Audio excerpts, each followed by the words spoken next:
నమస్కారం, బహుజన్ టైమ్స్ కి స్వాగతం. హెడ్లైన్ చూద్దాం.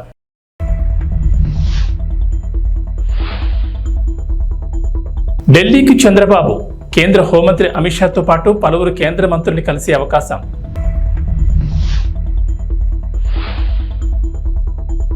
స్థానిక సంస్థల ఎన్నికల్లో బీసీ రిజర్వేషన్ల పెంపు, సీఎం రేవంత్ రెడ్డి ఆదేశాలు.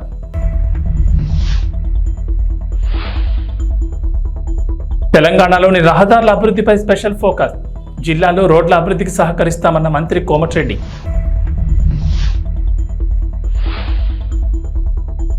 ఏపీ తెలంగాణకు రెడ్ అలర్ట్, పలు జిల్లాల్లో భారీ వర్షాలు.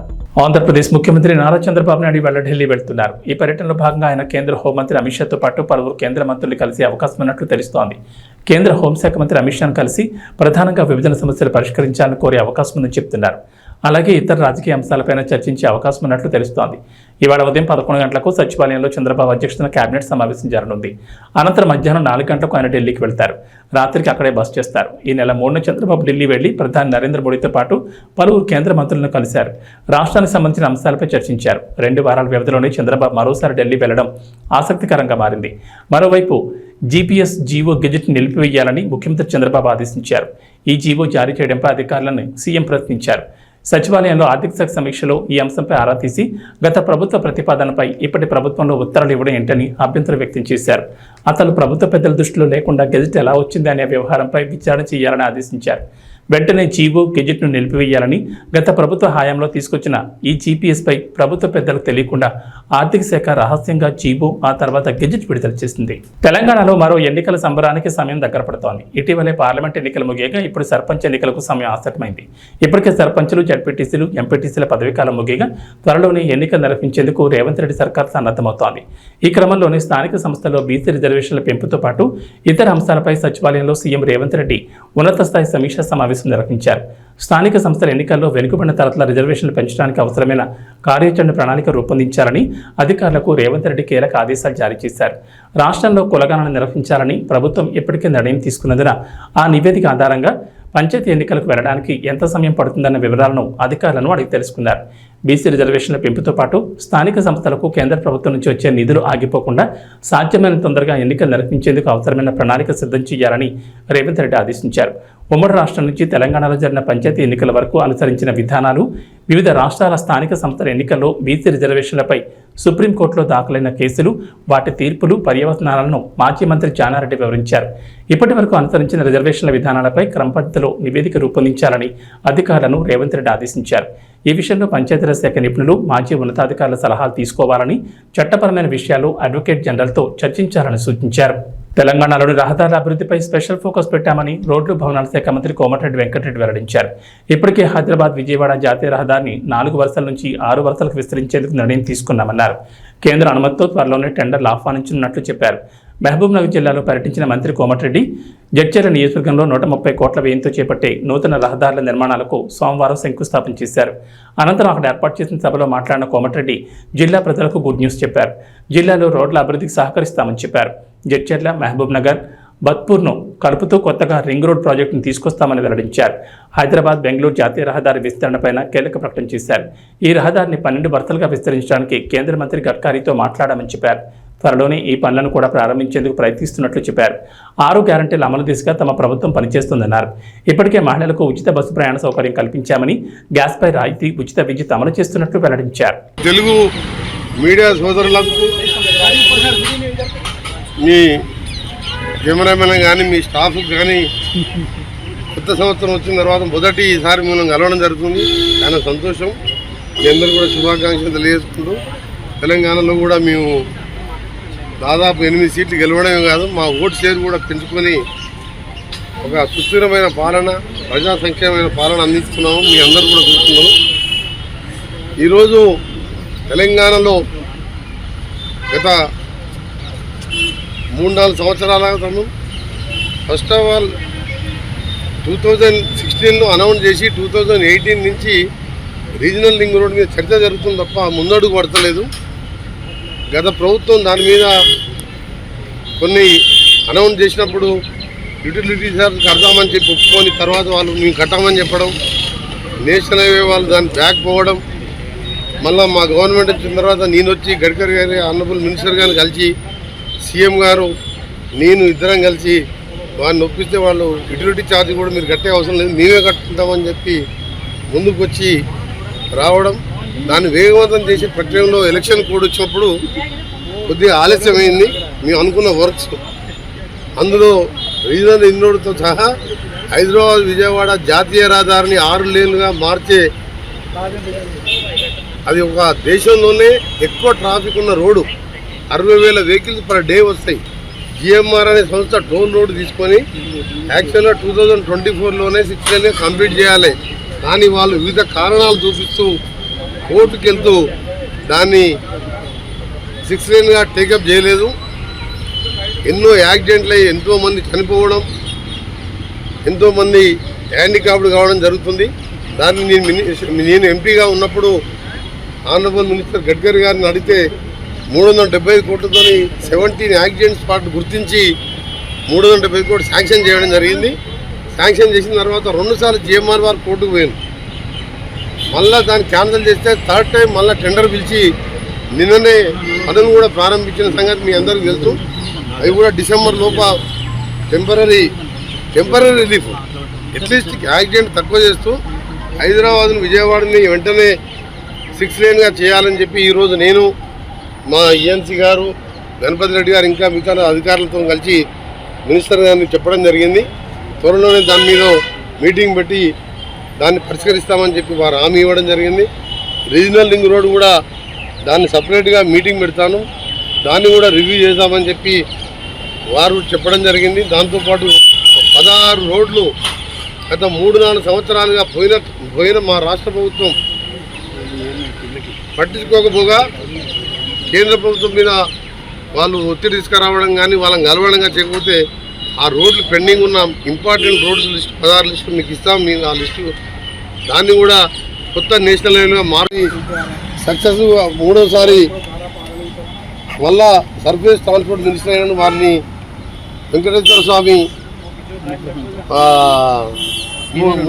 మూర్తి విగ్రహంతో సన్మానించడం జరిగింది. తెలంగాణ ప్రభుత్వం తరఫున R&B శాఖ తరఫున నేషనల్ హైవే నిధులు ఎక్కువ ఇవ్వాలని, అలాగే వారు కూడా ఆరోగ్యంగా ఉండాలని వారి సహకారం కోరడానికి రావడం జరిగింది. కొన్ని విషయాలు బ్రీఫ్గా అంతమంది ఉన్న ముఖ్యమంత్రి గారు వేరే వాళ్ళు ఇంకా చాలా మంది విచారుతున్నా 20 నిమిషాల పాటు మాట్లాడి కొన్ని ఆదేశాలు కూడా ఇవ్వడం జరిగింది. మొదటి మీటింగ్లోనే 3వసారి ఈశ్వర్ మళ్ళా ట్రాన్స్పోర్ట్ హైవేస్ మినిస్టర్ కావడం తప్పకుండా నాకు నమ్మకం ఉన్నది. వచ్చే 3 సంవత్సరాల్లోనే రీజనల్ రింగ్ రోడ్తో సహా హైదరాబాద్ విజయవాడ జాతీయ రహదారి కూడా మా ముఖ్యమంత్రి గారు నేను ఇద్దరం కేంద్రం మీద ఒత్తిడి తీసుకొచ్చి మా ఎంపీల సహకారంతో పూర్తి చేస్తాం. పాలిటిక్స్ విషయం రేపు 5-6 సంవత్సరాల క్రితం స్టార్ట్ అయ్యి ఇప్పటికీ 40% పనులు మాత్రం పూర్తయింది.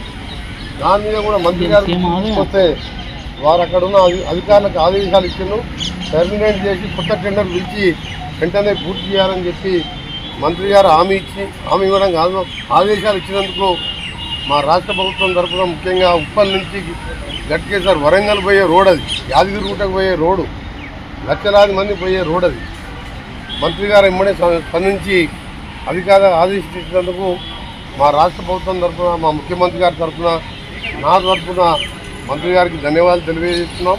ఇంకా కూడా మిగిలిన విషయాలన్నీ కూడా త్వరలోనే పిలిపించుకొని రివ్యూ చేసుకొని పూర్తిగా తెలంగాణకు సహకరిస్తానని చెప్పి మంత్రి గారు. ఉక్రెయిన్తో యుద్ధాన్ని ముగించేలా రష్యా అధినేత వ్లాదిమిర్ పుతిన్తో మాట్లాడాలని భారత్కు అగ్రరాజ్యం అమెరికా విజ్ఞప్తి చేసింది. ఈ వివాదానికి శాశ్వత పరిష్కారం లభించేలా కృషి చేయాలని కోరింది. భారత్ రష్యా బంధం సుదీర్ఘమైందని ఈ సందర్భంగా గుర్తు చేసింది. ఈ క్రమంలో మాస్కో కాయు మంచి జరుగుతున్న యుద్ధానికి ముగింపు పలికేలా భారత్ జోక్యం చేసుకోవాలని కోరింది. ఇందుకు తన దీర్ఘకాల సంబంధాన్ని ఉపయోగించుకోవాలని సూచించింది.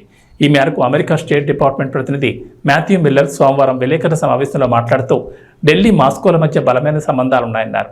ఈ నేపథ్యంలో యుఎన్ చార్టర్ను గౌరవించాలని పుతిన్ చెప్పాలని కోరారు. పుతిన్ చట్టవిరుద్ధమైన యుద్ధం చేస్తున్నారని ఆరోపించారు. ఉక్రెయిన్ ప్రాదేశిక సమగ్రతను, సార్వభౌమత్వాన్ని గౌరవించమని పుతిన్కి సూచించాలని మిల్లర్ పేర్కొన్నారు.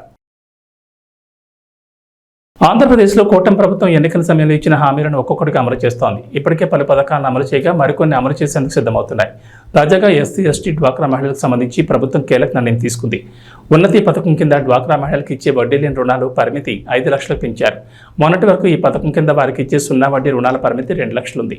ఇప్పుడు దాన్ని 5 లక్షలకు పెంచింది. మహిళల జీవనోపాధి కింద ఒక్కొక్కరికి కనిష్టంగా 50,000 నుంచి గరిష్టంగా 5 లక్షల వరకు వడ్డీ లేని రుణాన్ని ఇస్తారు. డ్వాక్రా మహిళలు ఈ రుణాన్ని వాయిదా రూపంలో తిరిగి చెల్లిస్తారు. 2024-25 ఏడాదికి సంబంధించి 250 కోట్లు రుణంగా ఇవ్వాలని అధికారులు టార్గెట్గా పెట్టుకున్నారు. ఇప్పటికే ఈ ఫైల్పై ఎంఎస్ఎంఈ, సెర్ప్, ఎన్ఆర్ఐ వ్యవహారాల శాఖ మంత్రి కొండపల్లి శ్రీనివాస్ సంతకం చేశారు. ఈ ఉన్నతి పథకం కింద రుణ మంజూరుకు ప్రణాళికను అమలు చేస్తున్నారు అధికారులు. డ్వాక్రా సంఘాల్లో సభ్యులుగా ఉన్న ఎస్సీ, ఎస్టీ మహిళలు ఈ రుణం కోసం దరఖాస్తు చేసుకున్న నెలలో యూనిట్ ఏర్పాటు చేయాల్సి ఉంటుంది. రాష్ట్రంలో గ్రామ సంఘం స్థాయి నుంచి అన్ని దశల్లోనూ పర్యవేక్షణ ఉంటుంది. అలాగే లబ్ధిదారులు ఎంపిక చేసుకున్న జీవనోపాధికి అనుగుణంగా రుణం మంజూరు చేస్తారు. ఏ జీవనోపాధి ఏర్పాటు చేసుకోవాలనేది డ్వాక్రా మహిళల ఇష్టం. తెలంగాణ మాజీ ముఖ్యమంత్రి బీఆర్ఎస్ అధినేత కేసీఆర్ దాఖలు చేసిన పిటిషన్పై ఈరోజు సుప్రీంకోర్టులో విచారణ జరగనుంది. ఛత్తీస్గఢ్తో విద్యుత్ ఒప్పందాలు, యాదాద్రి, భద్రాద్రి విద్యుత్ ప్లాంట్ల నిర్మాణాల్లో అక్రమాలపై విచారణ కోసం తెలంగాణ ప్రభుత్వం జస్టిస్ నరసింహారెడ్డి కమిషన్ నియమించింది. విచారణకు హాజరు కావాలని ఈ కమిషన్ కేసీఆర్కు సమన్ ఇచ్చింది. జస్టిస్ నరసింహారెడ్డి కమిషన్ ఇచ్చిన సమన్లపై కేసీఆర్ సుప్రీంకోర్టులో పిటిషన్ దాఖలు చేశారు. కమిషన్ తనకిచ్చిన సమన్లపై ఈ నెల 1వ తేదీన హైకోర్టు ఇచ్చిన తీర్పును కేసీఆర్ అత్యున్నత న్యాయస్థానంలో సవాల్ చేశారు. ఈ పిటిషన్ను విచారణకు స్వీకరించిన న్యాయస్థానం ఈ రోజు విచారణ జరుపుతానని తెలిపింది. నిన్న సీనియర్ న్యాయవాది అందుబాటులో లేకపోవడంతో మొదట కేసీఆర్ తరపు న్యాయవాది మోహిత్ రావు పాస్ ఓవర్ కోరారు. ఆ తర్వాత కోర్టు పనివేళలు ముగిసిన సమయానికి కేసు విచారణకు రావడంతో రేపు విచారిస్తామని సీజీఐ జస్టిస్ చంద్రచూడ్ తెలిపారు. కర్నూలు జిల్లా ఎస్పీగా గరికపాటి బిందు మాధవ్ బాధ్యతలు స్వీకరించారు. మొదటగా ఏఆర్సీ బంద్తో గౌరవ వందనం స్వీకరించారు. బాధ్యతలు స్వీకరించిన బిందు మాధవ్ కుటుంబ సమేతంగా పురోహితుల ఆశీస్సులు అందజేశారు. ఈ సందర్భంగా జిల్లా ఎస్పీ మాట్లాడుతూ కర్నూలు జిల్లా ఎస్పీగా రావడం తనకు చాలా సంతోషంగా ఉందని, ఈ అవకాశం కల్పించిన రాష్ట్ర ముఖ్యమంత్రికి, రాష్ట్ర డీజీపీకి ప్రత్యేక ధన్యవాదాలు తెలియజేస్తున్నామన్నారు. జిల్లాలో శాంతి భద్రతల పర్యవేక్షణ లక్ష్యంగా పటిష్ట చర్యలు చేపడతామన్నారు. ప్రజలకు సేవలు అందించేందుకు ఎల్లప్పుడూ అందుబాటులో ఉంటామన్నారు. మహిళల భద్రతకు, మహిళలపై జరిగే నేరాలపై ప్రత్యేక చర్యలు తీసుకుంటామన్నారు. 100 రోజుల కార్యాచరణ ప్రణాళికలో గంజాయి నిర్మూలనకు చర్యలు తీసుకుంటున్నామన్నారు. సైబర్ నేరాలు మరియు దొంగతనాలపై ప్రత్యేక దృష్టి సారిస్తామన్నారు. ఫ్యాక్షన్ ప్రభావిత గ్రామాల్లో ప్రత్యేక నిఘా ఉంచుతామన్నారు. అన్ని ప్రభుత్వ శాఖల సహకారం, సమన్వయంతో కలిసి పనిచేస్తామన్నారు. సమస్యతో వచ్చిన ప్రతి ఒక్క బాధితుడికి తక్షణ పరిష్కారం అందేలా కృషి చేస్తామన్నారు. జిల్లా పోలీసులను అప్రమత్తం చేసి నేరాల నివారణకు గట్టి చర్యలు తీసుకుంటామన్నారు. ట్రాఫిక్ సమస్యను పరిష్కరిస్తామన్నారు. సీసీ కెమెరాల నిఘాను బలోపేతం చేస్తామని, జిల్లా పోలీస్ శాఖకు జిల్లా ప్రజలు మరియు మీడియా వారు తమ వంతు సహకారం అందించాలని కోరుకుంటున్నామన్నారు.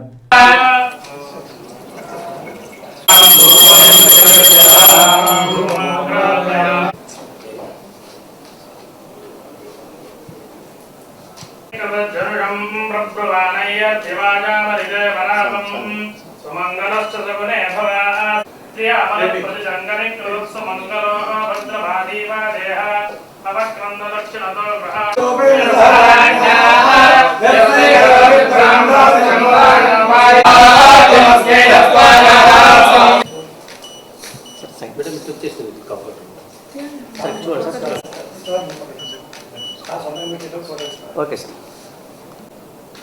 ఓకే సార్, కొద్దిగా పై పెట్టండి.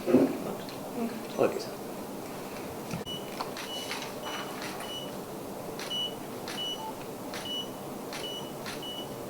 కర్నూలు లాంటి ప్రెస్టీజియస్ డిస్ట్రిక్ట్కి ఎస్పీగా ఛార్జ్ తీసుకున్నందుకు ఐఎమ్ వెరీ హ్యాపీ.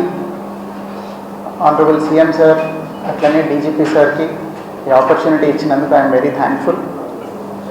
అట్లనే కర్నూలులో జనరల్ ఫోకస్ ఏరియాస్ ఏంటి అనేది అది క్రైమ్ రివ్యూ తర్వాత I will be able to know, దాని మీద మాట్లాడతాను. But generally my aim would be to control crime against women, అట్లనే marginalize sections of the society, అట్లనే మైనారిటీస్, వీళ్ళందరి మీద క్రైమ్ని కంట్రోల్ చేయటం విల్ బి మై ప్రయారిటీ. దీంతోపాటు ఆఫ్ లైట్ సైబర్ క్రైమ్ చాలా ఎక్కువ అవుతుంది. ఈ ఓటీపీ ఫ్రాడ్లు, ఈ లోన్ యాప్స్, ఇట్లాంటి క్రైమ్ కూడా చాలా ఎక్కువ అవుతుంది. సో ఇట్లాంటి వాటి మీద కూడా దృష్టి సారిద్దాం అనుకుంటున్నాం. దాంతోపాటుగా మన స్టేట్లో 100 days action against ganja action plan మీద నడుస్తున్నారు కాబట్టి ఆ గైడ్లైన్స్ కూడా ఫాలో అయ్యి ఆ విధమైన చర్యలు కూడా తీసుకుంటాము. అట్లనే ఇక్కడెక్కడైనా రెమినెంట్స్ ఆఫ్ ఫ్యాక్షనిజం ఉన్నా కానీ దాన్ని కూడా కంట్రోల్ చేసేలాగా యాక్షన్ తీసుకుంటాము. దీంతో పాటుగా అన్ని శాఖల్ని కలుపుకుంటూ పోయి రెవెన్యూ అయితేనేమి, ఫారెస్ట్ కానీ, అన్ని శాఖల్ని కలుపుకుంటూ పోయి సమన్వయంతో చక్కగా ముందుకెళ్ళాలనుకుంటున్నాం. దీనిలో మీ సహకారం కూడా చాలా అవసరం మాకు. అన్ని చోట్ల పోలీసు వెళ్ళలేని చోట కూడా మీరు వెళ్తున్నారు.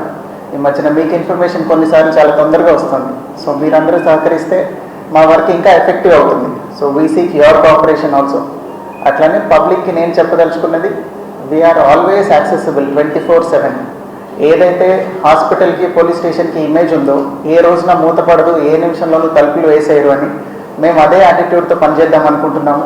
So we are always there. You can always approach us. We will immediately redress whatever grievance you have. Thank you.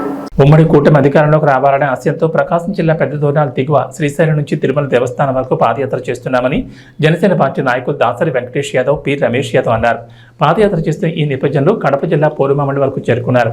విషయం తెలుసుకున్న పోరుమామిడి జనసేన పార్టీ నాయకులు సేలంశెట్టి లక్ష్మయ్య, నగిరి రమణయ్య, గాలి రామకృష్ణ, ఆర్ రామ్మోహన్, గాలి కాశయ్య, రాళ్లపల్లి ప్రసాద్, బండి మోహన్లు పాదయాత్ర చేస్తున్న జనసేన పార్టీ నాయకులను పార్టీ కార్యాలయంలోకి ఆహ్వానించి పూలమాలలు వేసి సంఘీభావం తెలిపారు. ఈ సందర్భంగా పోరుమామిడి మండలానికి చెందిన సేలంశెట్టి లక్ష్మి మాట్లాడుతూ ఉమ్మడి కూటమి ప్రభుత్వం అధికారంలోకి రావాలని ప్రకాశం జిల్లా దోర్నాల నుంచి తిరుమల దేవస్థానం వరకు చేస్తున్న పాదయాత్రకు సంఘీభావం తెలుపుతున్నామని జనసేన పార్టీ తరఫున అభినందనలు తెలిపారు. ప్రకాశం జిల్లా దోర్నాల జనసేన పార్టీ నాయకులు దాసరి వెంకటేష్ మాట్లాడుతూ కూటమి ప్రభుత్వం అధికారంలోకి రావాలనే ఆశయంతో ప్రకాశం జిల్లా దిగువ శ్రీశైలం నుంచి తిరుమల దేవస్థానం వరకు పాదయాత్ర చేపట్టి దర్శనం చేసుకుని రావాలనే సంకల్పంతో ఈ పాదయాత్ర చేపడుతున్నామని వారు అన్నారు. అందరికీ నమస్కారం. సోదరా, మీరు ప్రకాశం జిల్లా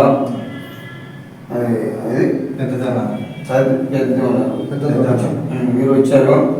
మీ ఆశయం ఏంటి? ఎందుకు పాదయాత్ర చేస్తున్నారు?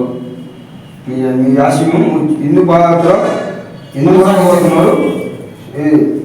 పోయేదానికి మీ ఆశయం తెలియవచ్చు. అందరికీ నమస్కారం. టీడీపీ నాయకులకి, జనసేన నాయకులకి, కార్యకర్తలకు అందరికీ పేరు ధన్యవాదాలు. రాష్ట్రంలో ఎన్డీఏ కూటమి భారీ విజయం సాధించాను.